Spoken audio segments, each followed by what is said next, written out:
I am Adam 35 male, and they crushed my dreams once. Now I run the empire they begged to enter.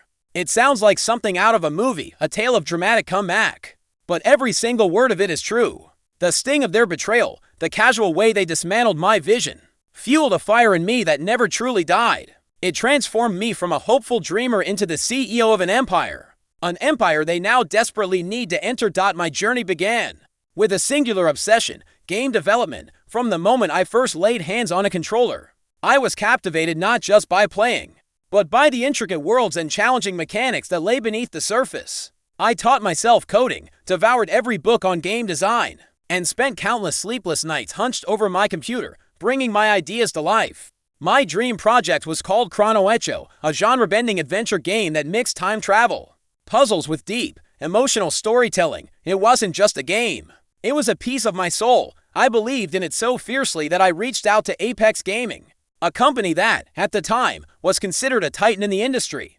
They were run by Victor and Eleanor, a duo known as the Visionaries. They had built Apex Gaming from the ground up, crafting iconic titles and fostering a reputation for innovation.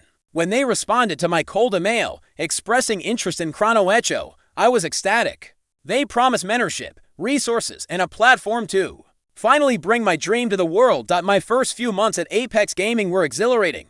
I worked directly under Victor and Eleanor, absorbing their wisdom, feeling like I had found my true calling. I remember one early meeting where Victor praised my core concept, saying, "Adam, your vision for ChronoEcho is truly groundbreaking. This is the kind of fresh perspective Apex needs." Eleanor echoed his sentiment, adding, "You have a natural talent for storytelling, Adam. We're going to make something truly special here." Their words felt like validation, like I was finally where I was meant to be. I poured every ounce of my being into the project, fueled by their encouragement. They introduced me to their team, allowed me access to their cutting-edge technology, and even let me sit in on high-level strategy meetings. It felt like family, a place where my creativity would finally flourish. The initial euphoria of working with Victor and Eleanor at Apex Gaming slowly began to curdle.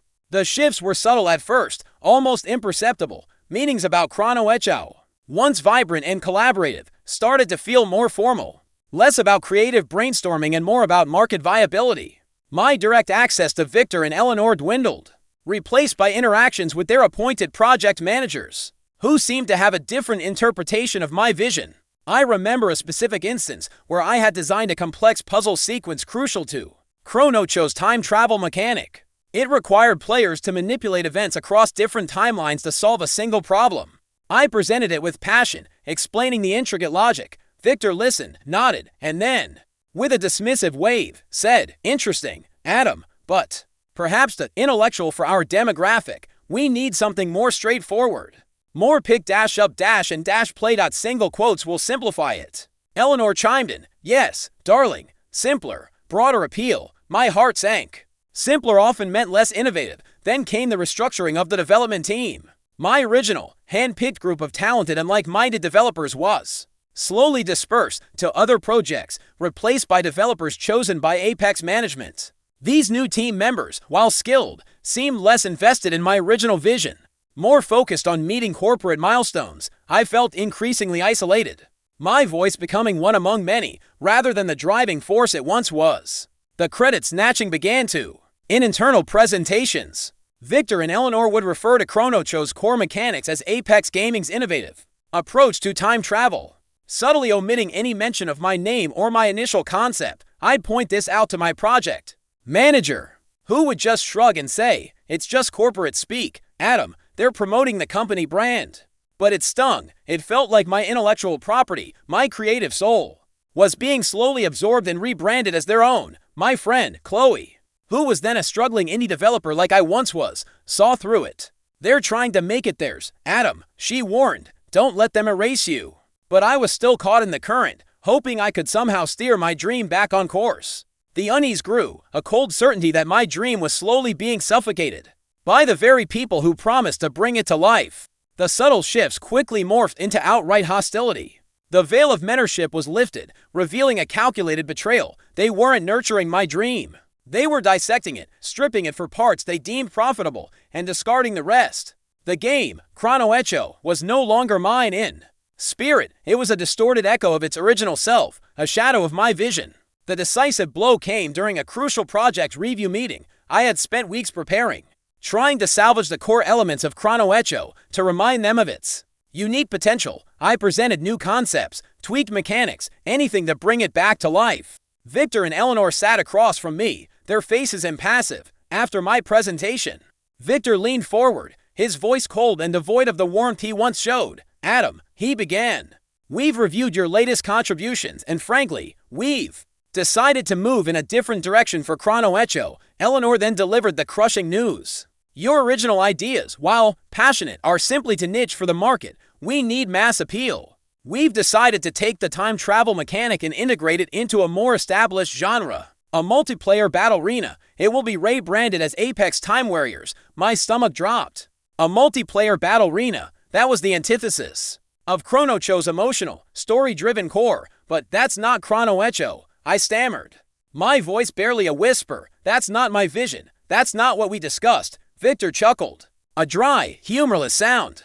"Your vision, Adam, was never fully aligned with market realities. We bought your concept, not your complete creative control. You're a talented junior developer, but you lack the business acumen to truly understand what sells." Then came the final, devastating pronouncement. Eleanor looked at me with an almost pitying expression.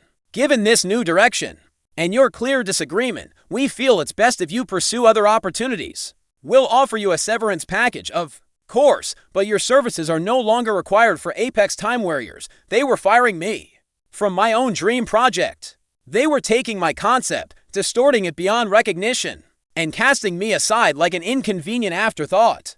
The words "junior developer" and "lack business acumen" echoed in my ears, cutting deeper than any insult. It was a professional execution, a public discrediting of my talent and worth. The dream wasn't just crushed, it was stolen, then repurposed, and I was thrown out of the very empire I helped build. I walked out of that meeting room feeling hollowed out, utterly worthless. My passion extinguished, the betrayal was complete, and it left a gaping wound in my soul. The days following my termination from Apex Gaming were a blur of despair and disbelief. I packed my belongings from my small office, a silent ghost haunting the halls where my dream had once soared. The severance package felt like blood money, a paltry sum for the theft of my intellectual property and the shattering of my professional self-worth. I felt like a failure, publicly dismissed and creatively robbed. I spent weeks holed up in my apartment, staring at the walls, the energy drained from me. My once vibrant coding environment now felt like a mausoleum of broken promises. I couldn't bring myself to even open my game development software. The joy, the passion, it had all been replaced by a bitter cynicism. Victor and Eleanor's words haunted me. "Too niche, lack business acumen, junior developer." They had successfully convinced me that my ideas were worthless, that I was incapable of achieving my dreams independently. Chloe was my lifeline during this dark period. She arrived at my door with takeout and an unwavering belief in me. She didn't offer empty platitudes, she just listened, and then she reminded me of who I was. "Adam," she said, pulling out her laptop, "remember that side project we talked about? The one you called ChronoEcho? Show me what they couldn't see." Reluctantly, I opened my old files, the raw code, the early art concepts for ChronoEcho, as I showed her, describing the intricate time travel puzzles and the emotional narrative. A tiny ember flickered within the ashes of my despair. Chloe's eyes lit up. "This is brilliant, Adam. This is what the industry needs. Not another generic battle arena." Her genuine enthusiasm, her belief in my original vision, was a lifeline. She pushed me, gently at first, then more firmly. "You can't let them win, Adam. You can't let them make you believe you're not good enough. They stole your concept because it was good. They just weren't visionary enough to execute it the way you can." Slowly, painstakingly, the ember began to glow brighter. I started small, working on independent freelance coding projects to pay the bills. Anything to keep my skills sharp. But in the quiet hours, fueled by coffee and the burning memory of their betrayal, I returned to ChronoEcho. I refined the code, expanded on the lore, and meticulously documented every innovative feature. This wasn't just a passion project anymore. It was my vindication. It was the foundation of the empire I would build, an empire they would one day beg to enter. I was no longer a victim. I was a builder, slowly but surely laying the groundwork for my comeback. The journey from broken ambition to burgeoning empire was a slow, arduous climb, but every step was fueled by the memory of Victor and Eleanor's betrayal. I stopped looking for jobs and started building. Chloe became my first and most crucial ally. Her belief in me unwavering, her strategic mind, complementing my technical prowess. She had seen my original vision, believed in its potential, and now she was ready to help me bring it to life on my own terms. We started small, calling ourselves Paradigm Studios. The name was a deliberate statement, a new way of thinking, a shift in the gaming landscape. Our first office was my spare bedroom, then a small, rented co-working space. We took on small contracts, odd jobs in coding and game asset creation. Anything to generate revenue and build a reputation. Every dollar earned went back into developing our dream, the true ChronoEcho. I spent countless hours refining the game, expanding its scope, integrating new technologies, and most importantly, staying true to its original emotional core. Chloe, with her sharp business acumen, handled the operational side, securing small investments, navigating legal complexities, and building a network of industry contacts. She was the anchor to my creative storm, keeping us grounded while allowing my vision to soar. We pitched ChronoEcho relentlessly, facing rejection after rejection. Investors shied away from something too niche, reminding me of Victor's dismissive words. But we persevered, fueled by our conviction and the growing buzz from early alpha testers who were mesmerized by the game's unique concept. We leveraged online communities, indie game showcases, and crowdfunding platforms to generate interest and secure micro-investments. Our big break came when a prominent gaming journalist, known for his appreciation of innovative indie titles, got his hands on an early demo of ChronoEcho. His review was a glowing testament to its originality and depth. ChronoEcho is a masterclass in narrative design, he wrote. It defies genre, offering a truly unique experience that pushes the boundaries of storytelling and gaming. This is a paradigm shift. That review was the catalyst. It opened doors to larger investors, attracted top talent eager to join a truly visionary project, and most importantly, started a ripple effect of anticipation within the gaming community. Apex Gaming, meanwhile, had quietly released Apex Time Warriors, the battle arena game they built from the stripped remnants of my concept. It was generic, forgettable, and quickly faded into obscurity. Buried under a mountain of similar titles, the irony was not lost on me. They had pursued mass appeal and achieved mediocrity, while I had stayed true to my niche vision and was on the cusp of something truly special. Paradigm Studios was no longer just a dream. It was a tangible reality, rising from the ashes of my crushed ambition. The launch of ChronoEcho was nothing short of a phenomenon.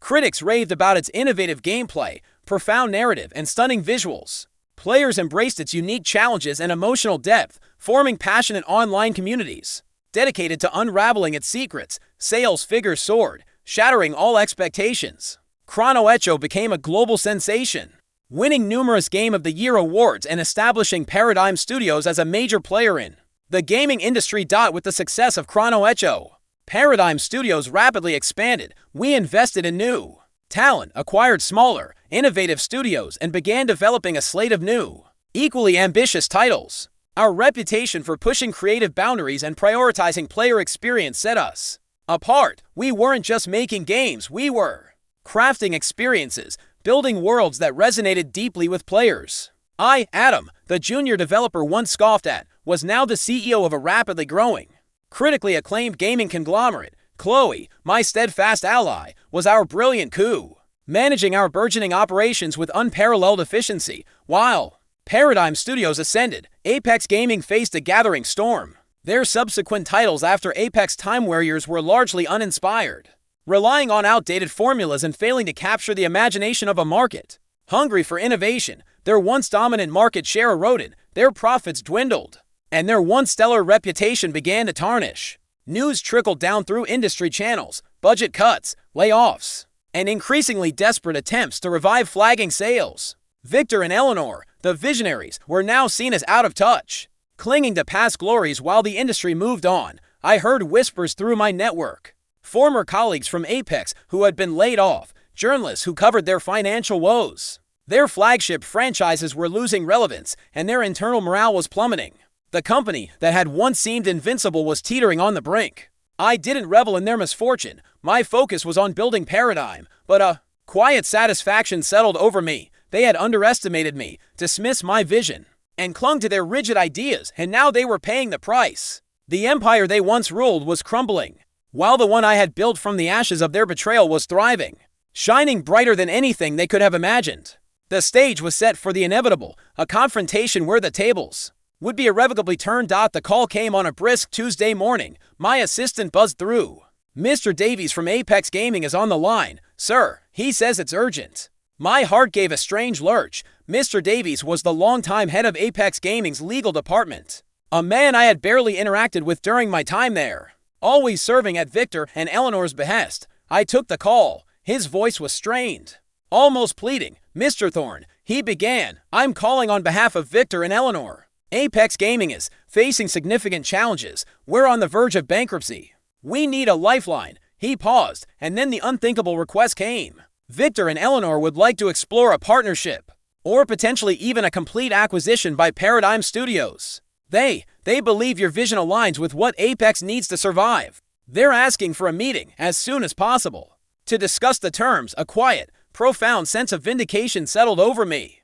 This wasn't just a win, it was the ultimate, undeniable proof of their colossal misjudgment. The very people who had crushed my dreams, dismissed my ideas as niche, and forced me out, were now begging for entry into the empire I had built. They wanted me to save them, to absorb their failing company into my thriving one. I took a deep breath, composed myself. "Mr. Davies," I said, my voice calm and steady, "I appreciate you reaching out. Paradigm Studios is always open to strategic opportunities. However, any discussion would need to be on our terms, and it would involve a comprehensive review of Apex Gaming's assets and liabilities. I agreed to a preliminary meeting not out of charity, but out of a professional obligation to explore what might be a valuable acquisition for Paradigm Studios. And for the undeniable poetic justice of the situation, the meeting took place a week later in Paradigm Studios' gleaming new boardroom. Victor and Eleanor walked in, looking older, more defeated than I remembered.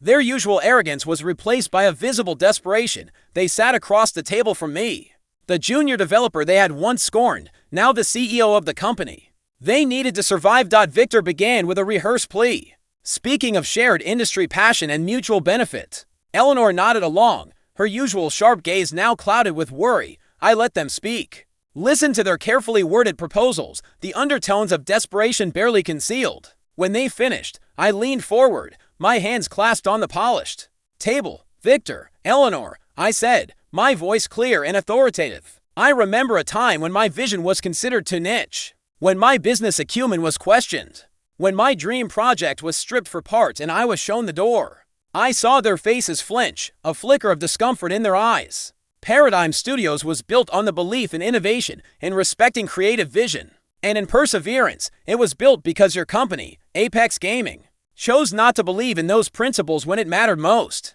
I paused, letting the weight of my words hang in the air. "We will consider an acquisition," I continued, "but it will not be a partnership of equals. It will be a rescue on our terms. Your company, Apex Gaming, will be integrated into Paradigm Studios. Your vision, or what's left of it, will be subsumed by ours." There was no bitterness in my voice, only a quiet, undeniable triumph. I wasn't seeking revenge. I had achieved vindication. I had built the very empire they now needed to enter, proving that true vision and dedication will always prevail over cynicism and betrayal.